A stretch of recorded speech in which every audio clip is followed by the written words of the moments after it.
أعوذ بالله من الشيطان اللعين الرجيم.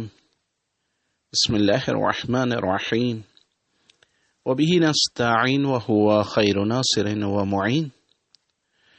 سلسلہ دروس رسالہ حقوق امام زین العابدین علیہ الصلوۃ والسلام میں آج 21 نمبر درس ہے۔ آج کے درس میں باپ کا اولاد پر کیا حق ہے اس کو بیان کرتے ہوئے امام زین العابدین علیہ الصلوۃ والسلام ارشاد فرماتے ہیں، تمہارے باپ کا حق تمہاری گردن پر یہ ہے کہ تمہیں یہ معلوم ہونا چاہیے کہ وہ تمہاری اصل اور بنیاد ہے اور تم اس کی فر اور شاخ ہو۔ اگر وہ نہ ہوتا تو تمہارا وجود نہ ہوتا۔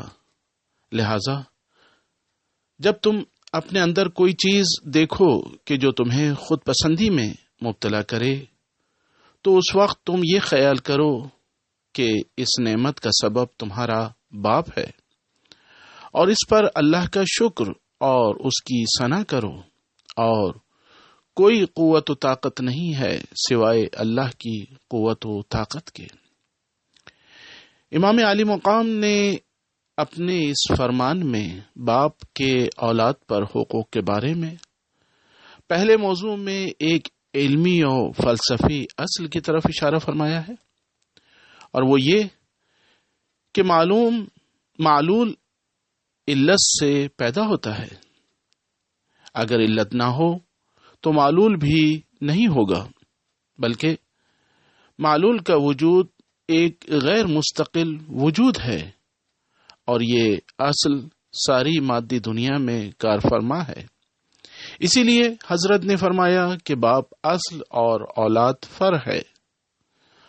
اور دوسرے موضوع کی طرف جو امام علی مقام نے اشارہ فرمایا وہ یہ کہ جب بچہ پیدا ہوتا ہے تو وہ کمال کی طرف بڑھتا ہے، تو ممکن ہے اس وقت باپ کا بڑھاپا ہو اور باپ میں کمزوری و ناتوانی آ رہی ہو، اور اولاد میں طاقت و تازگی و فرحت ہو، تو اس وقت اولاد میں غرور نہ آنے پائے اور اپنے آپ کو باپ سے برتر و بلند نہ سمجھنے لگے، اور باپ کے فریضے کو پورا کرنے میں کوتاہی نہ کرے۔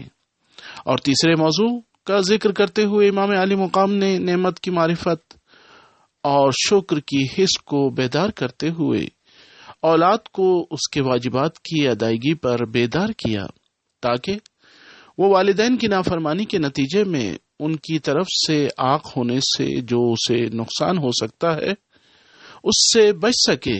پھر آخر میں امام نے اس بات کی بھی وضاحت کر دی کہ باپ کے حق کی طرف متوجہ ہونا اور اس نعمت کو پہچاننا اور اس سے متعلق فرائض کو انجام دینا صرف اور صرف توفیق الہی ہی سے نصیب ہوتا ہے۔ لہذا اللہ تعالی سے ان امور میں توفیق طلب کرنا چاہیے۔